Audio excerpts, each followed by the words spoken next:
राधानगरी तालुक्यातून वाहणाऱ्या दूधगंगा नदीला अचानक गढूळ आणि तवंग मिश्रित पाणी आल्यानं अर्जुनवाडा, चंद्रे आणि कसबा वाळवे या गावांमध्ये चिंतेचं वातावरण आहे। या ग्रामपंचायतींनी खबरदारीचा उपाय म्हणून नागरिकांना पाणी उकळूनच पिण्याची दवंडी दिली आहे।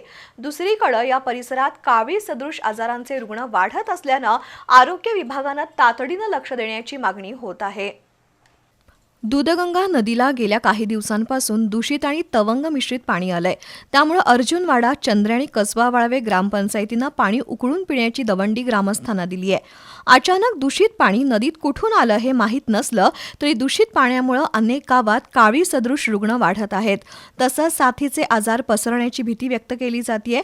गेल्या काही दिवसांपासून वातावरणातील बदलामुळे सर्दी, ताप, जुलाब, उलट्या यांसारख्या आजारांचं प्रमाण गावागावात वाढत असताना गढूळ पाण्यामुळे आरोग्य समस्यांमध्ये आणखी भर पडण्याची भीती ग्रामस्थांकडून व्यक्त होतीये। तसंच या प्रदूषित पाण्याचा जलचर प्राण्यांवरही गंभीर परिणाम होत असून दूधगंगा नदीतील मासे, इतर जलचर प्रजाती मोठ्या प्रमाणात नष्ट होत असल्याचं दिसून येत आहे। त्यामुळे पर्यावरणीय समतोल धोक्यात येण्याची शक्यता असून नदीच्या जैवविविधतेवर याचा विपरीत परिणाम होतोय। चंद्रेगावचे सरपंच प्रभाकर पाटील यांनी याबाबत तीव्र चिंता व्यक्त करत जलसंपदा विभाग आणि आरोग्य विभागानं तसंच प्रदूषण नियंत्रण मंडळानं तातडीनं या प्रकरणाची चौकशी करावी अशी मागणी केली आहे। पाणी दूषित करणाऱ्यांवर कारवाई करावी तसंच भविष्यात अशा घटना घडू नयेत यासाठी ठोस उपाययोजना राबवाव्यात अशीही मागणी त्यांनी केली आहे। दूधगंगा नदीत गढूळ पाणी आल्यामुळे तसेच पाण्यावर तवंग आल्यामुळे बऱ्याचशा गावांना साथीचे आजार पसरण्याचा धोका निर्माण झालेला आहे।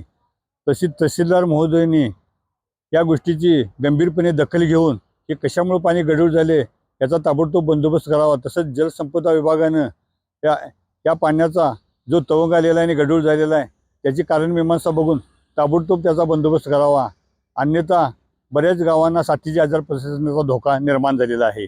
यासाठी बऱ्याच ग्रामपंचायतींनी दौंडी देऊन आपल्या गावात उकळून पाणी पिण्याच्या सूचना सुद्धा दिलेल्या आहेत। कसबा वाळवे प्राथमिक आरोग्य केंद्राअंतर्गत 9 रुग्ण कावीळ बाधित होते। सध्या ते बरे झाले असून काही रुग्ण उपचार घेत असल्याचं आरोग्य विभागानं सांगितलं।